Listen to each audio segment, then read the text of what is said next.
Hello, I'm Ray with another Sunday podcast episode. It's actually Friday today, 6:30 in the morning. Good Friday. We've got Easter coming up, haven't we? Today is Good Friday. 10 degrees centigrade, which is 50 Fahrenheit. 97% humidity. Now that is high because we've got rain coming in at midday today, allegedly, apparently. Midday today until midday tomorrow. On and off, kind of overnight and whatever. So I'm going to put out my buckets. My water butt is empty. You're not interested in the water butt, are you? No, of course you're not. But I'm going to put my buckets out and collect some rain. 10, 12 millibars on the barometer, and the flag is doing next to nothing. No, hang on, it's trying to... Oh, it's up in the air. A little bit of breeze, still from the east. Still from the east. Can you believe it? When will this east or northeast wind that we've been having for weeks now, when will it turn round and bring some warm air up from the Mediterranean? On the midweek message last Wednesday, I mentioned paper rounds. Delivering newspapers, school kids used to do that in the old days. I don't think there are many that do that anymore. I've had lots of messages and emails from people. Thank you very much. All sorts of different experiences that people had when they did their paper round. This is a very interesting one from Jenny.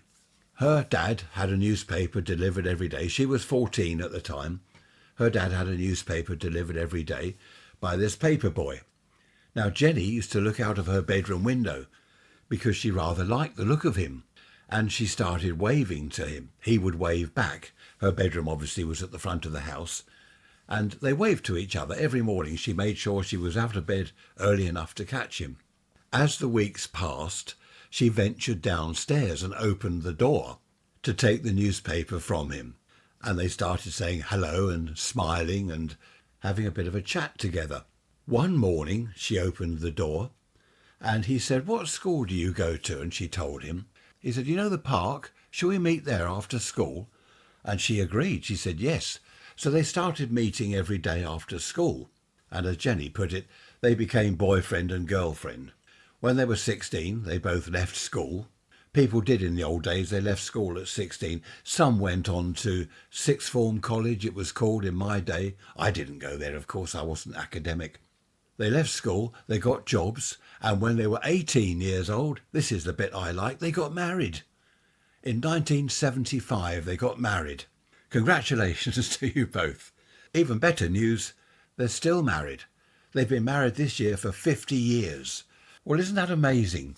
Started off by waving at the paper boy when she was 14 years old. That's when they met. And now they've been married for 50 years. Isn't it nice to have a wonderful story with no bad news in it, no horrible things going on? There's too much of that in the world. Here's another paper round related story from Alison. Hello, Alison. Alison had a paper round when she was 14. Same as me. Mine was 14. Or was I 13? I can't remember. Alison did the paper round every day for a year. When the lady, an elderly lady, owned the shop, just a news agent as they were called in those days, she said to Alison, "Do you want a Saturday job? Because I'm finding the shop a little bit difficult. Saturdays are busy." So Alison said, "Yes, that's great, a Saturday job, as well as the paper round." Now that got a little bit much for Alison. She had school to go to, she had the paper round, and working in the shop all day Saturday. After some months, she said to the elderly lady, she said, "Look, I can't do the paper round. I can do all day Saturday, but I can't do the paper round." "That's all right," the lady said. "Well, employ someone." So they did. They got a paper boy to do the round. When Alison left school at 16, as we all did back in the day, or most of us anyway, the elderly lady said, "Would you work in the shop full-time for me? Full-time job?" And Alison agreed. Yes, that'd be great. Alison says her parents weren't very keen because they wanted her to go on to college or something or get a career rather than just go and work in a newsagent. A newsagent back then wasn't just news. It was a sweet shop, sold all sorts of bits and pieces, birthday cards, you name it, they sold it. And a lot of them did very well. So Alison ended up working full-time in the shop 6 days a week. And she thought that this was just an interim thing until she found herself a proper career. I don't have a name for the elderly lady. Shall we call her Jane? No, we'll just call her the elderly lady, your boss. Well, the elderly lady, the boss, she became ill. Now, the shop had a flat above it, upstairs where she lived. and she spent most of her time up there. As the months passed, Alison was running the shop. She was doing the ordering. She was taking the money to the bank to bank that every day. She was ordering stock. She literally ran the business single-handed. Sadly, the elderly lady passed away. So Alison closed the shop. She didn't know what else to do. The lady didn't have any relatives. She was a single child. So Alison had no one to contact. So she closed the shop. What else could she do? Now, Alison was 20 years old at this stage, and she had hoped to stay on at the shop for many years to come because she loved it. She loved the old lady. She loved the work. But the shop was closed, and that was that, she thought, until she got a solicitor's letter asking her to go into the office and discuss the shop. She thought that she'd have to hand the keys in, which she still had, of course, and the shop would be sold or whatever they were going to do with it. She went to the office, and the solicitor said, "I've got the will here. The lady has left the shop, everything to you, the freehold property, everything. She's left it to you." Alison, of course, was stunned. She's 20 years old. She started off at 14 with a paper round. She now owned the business, the property, everything. And she just couldn't believe it. As soon as paperwork was put in order, she opened the shop and carried on for a number of years, she said. I don't know what happened in the end. What happened in the end, Alison? Email me and let me know. I'd be interested. Are newsagents still going? Back in the old days, there were newsagents everywhere. Every row of shops had what I used to call as a kid a sweet shop. Adults called it the newsagent. But there aren't many around now. There are corner shops everywhere now. But I don't think there are many, or what I called sweet shops. I don't know. What happened in the end, Alison? Let me know. That's where we used to buy our fireworks from, our penny bangers, the sweet shop. Did you sell penny bangers, Alison, and fireworks? I don't know. But what a lovely story, isn't it? A lovely story. Started off doing a paper round, ended up owning the whole lot. That's amazing. It's nice, isn't it, though? Because the old lady obviously had no relations. What was she going to do? What happens if you pass away and you've got no one to leave everything to? Is it not probate? Does it go to the government, the Crown or something? Well, it went to Alison, which is better than giving it all to the Crown. Another email, this time from Richard. Hello, Richard. Richard had a Saturday job, as a lot of people did. I told you I worked at my dad's electrical shop on a Saturday. He worked at a greengrocer's. Who remembers, I remember this, Richard, who remembers the baby Burko boiler in the greengrocer's shop full of beetroot, cooking the beetroot? Do you remember the baby Burko boilers? They were meant to be for nappies. I believe diapers, as you call them over the pond. They're meant to be for boiling those in the old days before disposable nappies. But greengrocers found them ideal for cooking beetroot. Not after they'd just boiled the nappies, I hasten to add. They were solely for beetroot. I remember that. Yes, I do remember that. So Richard worked there Saturdays. He ended up working there when he left school, again at 16. He worked there full time. And he said he worked there for 40 years. Would you believe? 40 years. And the old boy passed away, similar story to Alison's, and left the shop to him. Because the old boy was married, apparently, but his wife had passed away, and they didn't have children, so he left the shop to Richard, who by that stage was running the entire business anyway, because the old chap was getting on a bit and couldn't do it, presumably. So that's another nice story, isn't it? A Saturday job ends up 40 years later owning the business. I don't know whether you owned the freehold of the shop, Richard, but you owned the business anyway. So that's another story like that. No one ever left me a business. There again, would I have wanted a business? I wouldn't want to run a greengrocer. I was talking to Trish about Saturday jobs. She worked at, was it Crisper Cress? Somewhere down here near where we are now. Crisper Cress. Fifes, not bananas, fifes. Oh, what did they do? I don't know. Then there was the mushroom, Darlington mushrooms. Who down here remembers Darlington mushrooms? Anyone? Then she worked at a place, this was all Saturday jobs and school holidays, Disbudding Flowers. Was it chrysanthemums, I think she said. Oh, she worked picking tomatoes in a huge greenhouse because, as I said a little while ago, a few weeks back, we had loads of tomatoes here, huge greenhouses. So she worked, as a lot of other kids did, school holidays, Saturday job, picking tomatoes. I love the smell of tomatoes. We're almost at the time when I can plant some tomatoes. Every year I grow tomatoes. We're nearly there. It's a bit cold at the moment, but we are getting there. I love tomatoes. Pick them straight off the vine and eat them. Don't even wash them because I don't put chemicals on them. Eat them straight off the vine. And do you know what? They taste like tomatoes, unlike the ones you buy from the supermarket that taste like water. Lots of you have messaged me about Saturday jobs and paper rounds. Really popular back in the 50s, 60s. Just about every child had a paper round. I say child, 14 years old, 15 years old. I remember a chap on a bicycle delivering meat. He worked for the butchers and he'd cycle around with this big wicker basket on the front of the bike. What do they call those bikes? Delivery bikes or whatever. Another chap cycled round delivering bread. He had this big basket on the front of his bike full of bread rolls, loaves. Everyone back then, they worked. They weren't lazing around in bed half the day on a Saturday, sitting at home on their phone going, sending messages to their friends. They were out at work earning money. It's a shame all that's gone, isn't it, really? What a shame. I used to do some gardening. Well, I say gardening, weeding and just sort of poking about with a hoe and tidying up my neighbour's border. And he'd give me half a crown for, a couple of hours. That's 2 and 6pence. Goodness me, you're going to say, what's that in new money? I've no idea what 2 and 6pence. Well, it was 5 shillings was 25p, wasn't it? So it was half of 25 pence. Oh dear. It was quite a lot of money then, to get half a crown piece, 2 and 6pence for an hour or two. That was quite good. And of course I could go over the sweet shop and buy penny bangers. Well, what else would you buy? Ray, nice to hear from you about your paper round.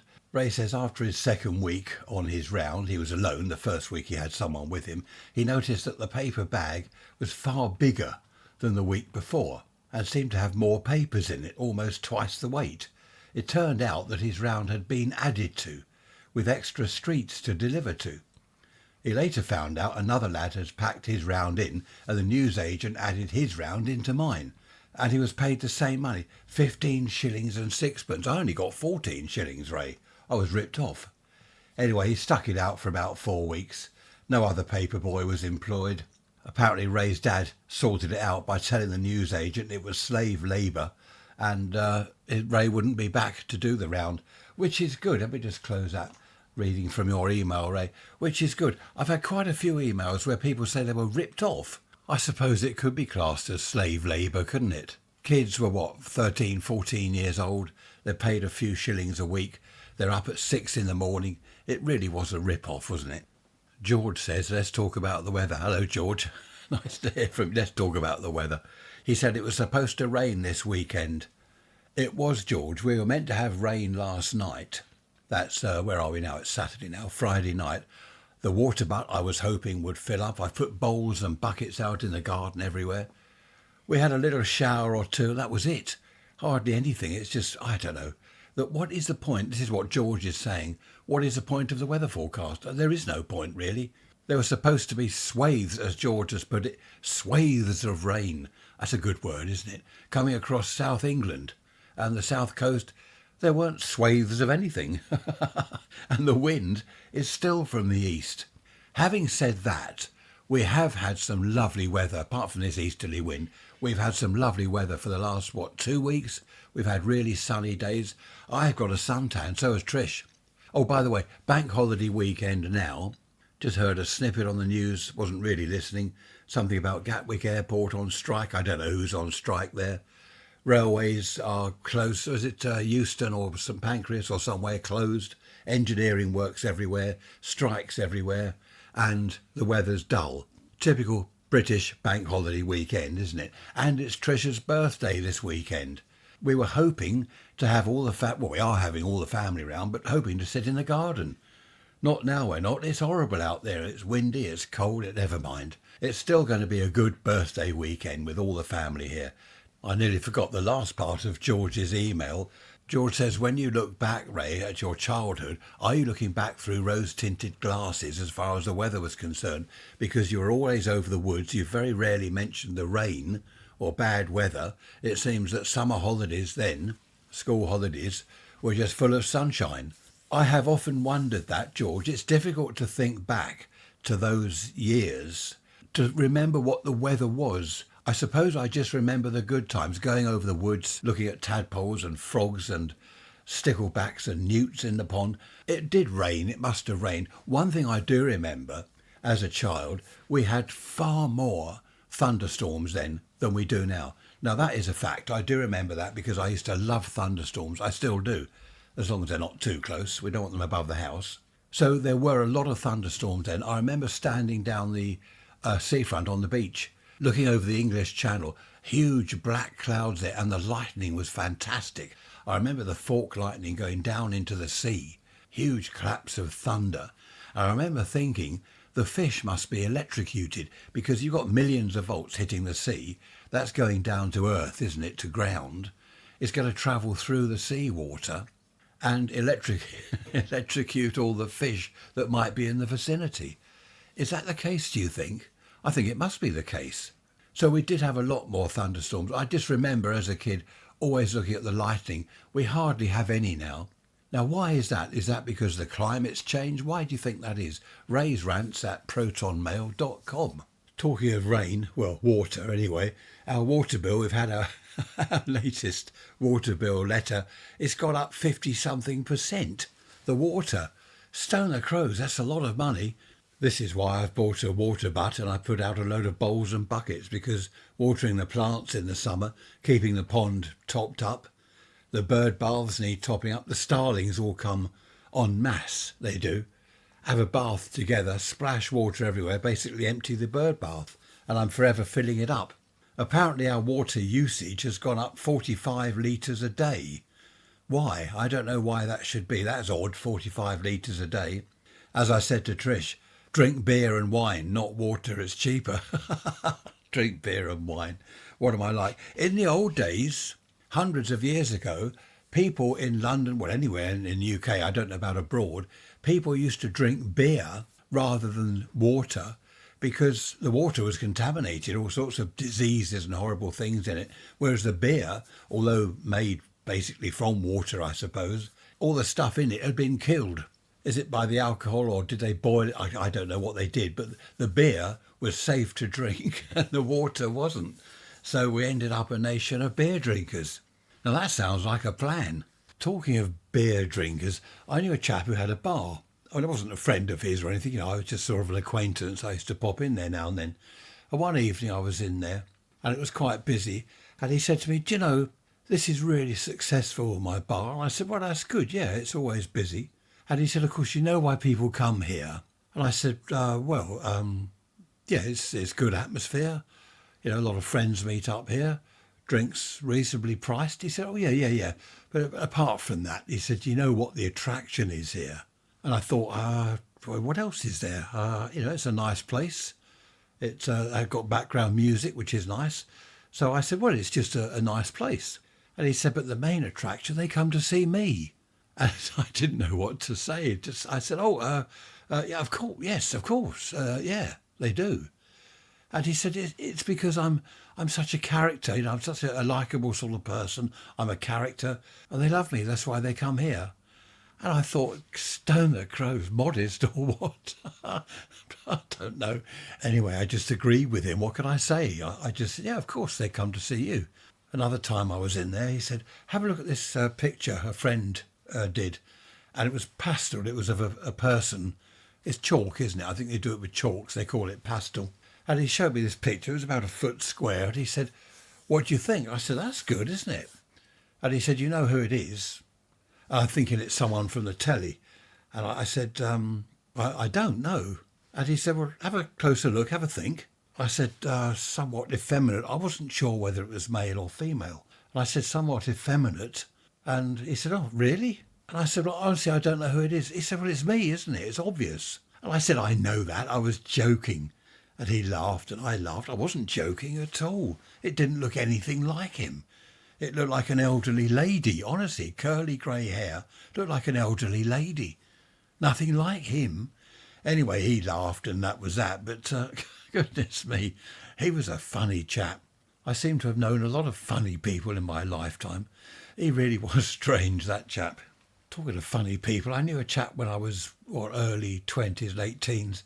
He had a cafe and the lads used to pop round there from work. We'd go around there for lunch. And one lunchtime he said to me, "You do electrical stuff, don't you?" And I do electrical stuff. Always careful because you get roped into doing things. So I said, "Well, what is it you want done?" "I want an extra PowerPoint," he said, "behind the counter, just along there." And he showed me. And I said, "Oh, I can do that for you. That's okay." I said, "I'll pop in at some stage and sort that out. I'll get you a PowerPoint." And it was a couple of days later I went round there. I sneaked out of work, actually. That's when I worked at the radio and TV place. I popped round there, fitted this PowerPoint. He wasn't there, fitted the PowerPoint. His lady was there that worked for him, and she was serving some customers. I just fitted the extra PowerPoint, and off I went. I said, "There you go, it's all done. I'll see him whenever." Next time I went in there, he was there, and he said, "Where did you get to?" And I said, "What do you mean, where did I get to? When?" He said, "Well, when you did the work for me, where did you get to?" I said, "Well, I went back to work. Well, I fitted the PowerPoint and went back to work. What do you mean?" He said, "Well, when I wasn't around, you sneaked off." And I said, "What are you talking about? I didn't sneak off." I said, "I did the PowerPoint and went back to work. That's what you wanted me to do, fit the PowerPoint." He said, "Oh, you just waited till I wasn't around and then cleared off." I didn't know what he was talking about. He was weird.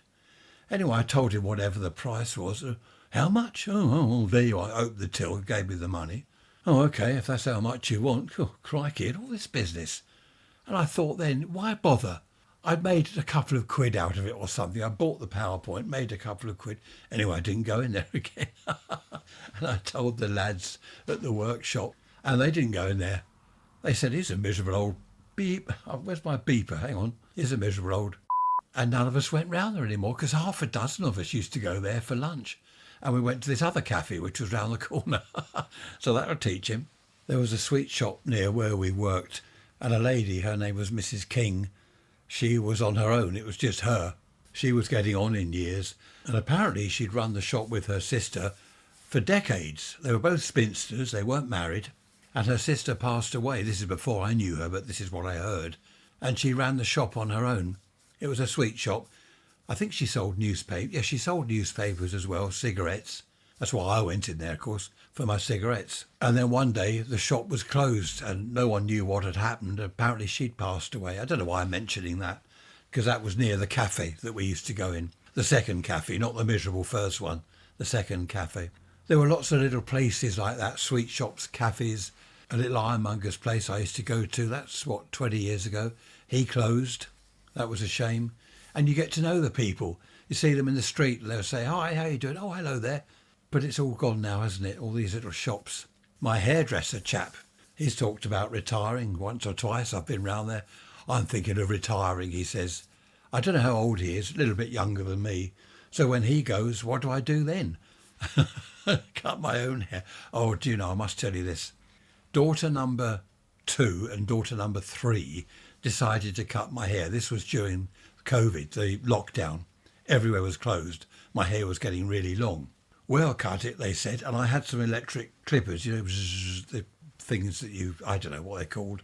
And they knew this, so they said, "Look, get the clippers. We got some scissors. We'll do your hair." Anyway, they're doing my hair. I'm sitting in the garden. They're doing my hair.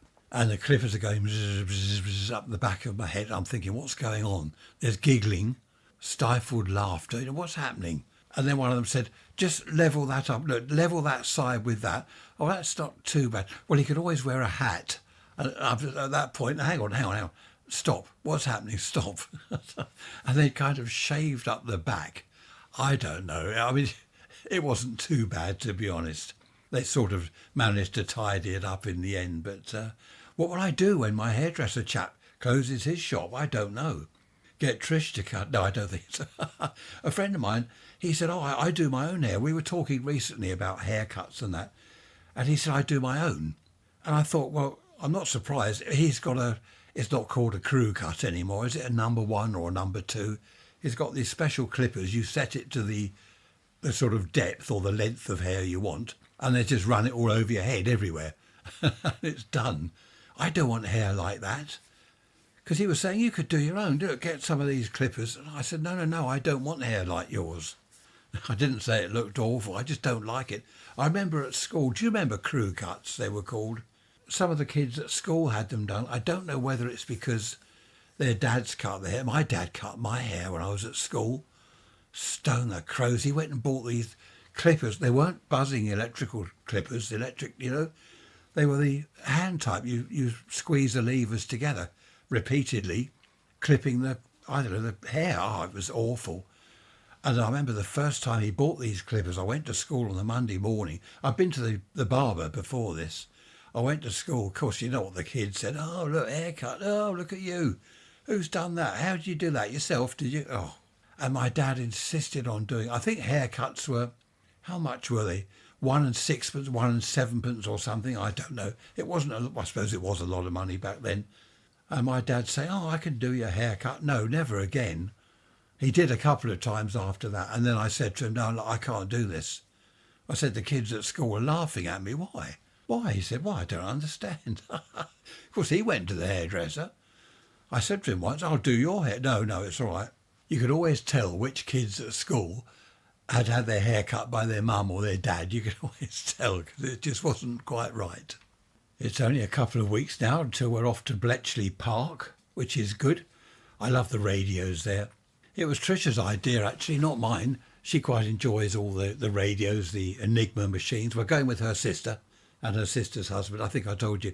I wanted to go, but I said to Trish, was it last year? I said, I'm not driving. I'm not driving up the M1. I can't stand it. It's awful. Coming back last time, we're all going along at 60, 70 miles an hour. Then we all slow down and stop, grind to a halt. And we're sitting there. No one knows. There are people looking out their window. What's going on? What's happening? People start blasting horns. Then the traffic starts to move off again. 5 lanes. You start to move. Right, we're up to 70 miles an hour again. No, we're not. We're all slowing down. All stop again. I don't like it. There's people weaving in and out of the traffic. It's awful. So I said, I'd like to go, but I'm not driving. And we're not going on the train. It cost a fortune. It's a rip-off, the railway. So Tricia suggested we go with her sister and her husband. They like it up there. They've been before. And she said, he can drive. I thought, well, okay. Anyway, when we next saw them, we put that to them. And he said, yeah, I don't mind driving. So that's it. I don't have to drive. I'm going to get door-to-door transport. That's good, isn't it? We're staying for 3 nights. Do you know, someone the other day said to me, why do you want to drag Tricia up to Bletchley Park? You know, it's not the sort of thing she wants to go and see. I said, actually, it was her idea. Oh, really? Some people are strange, aren't they? They thought that I'd insisted that, we go to Bletchley Park and she's only doing it to keep me happy and all this rubbish. She wouldn't do something if she didn't want to do it. If I said, let's go to so-and-so and she didn't want to, she'd say no. Fortunately, we're very much the same. She doesn't like the radios as such, but it's the history and the enigma and the radios they used. She likes the idea that they were used to break the Enigma code, people receiving Morse code on these radios, the very radios, a couple of them anyway, that I've got here now.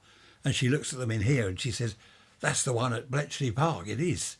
And she's keen on that. It's not that she's interested in radios as such, if you see what I mean. People used to listen on these radios at home.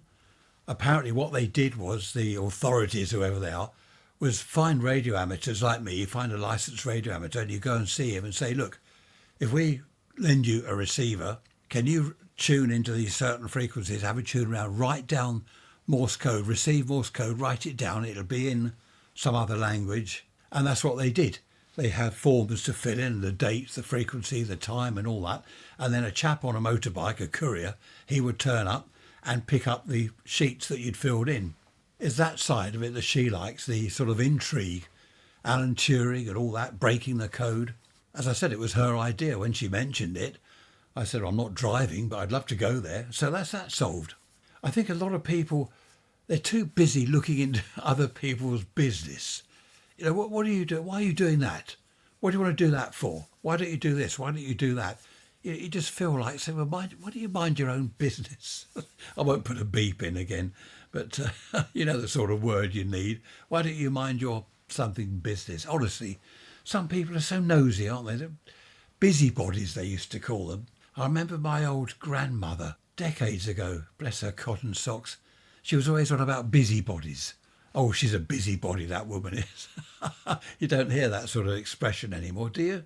Does anyone use the term busybody? Raise rants at protonmail.com, let me know. As I said, it's Trisha's birthday weekend. We've done party number 1. That was today, Saturday.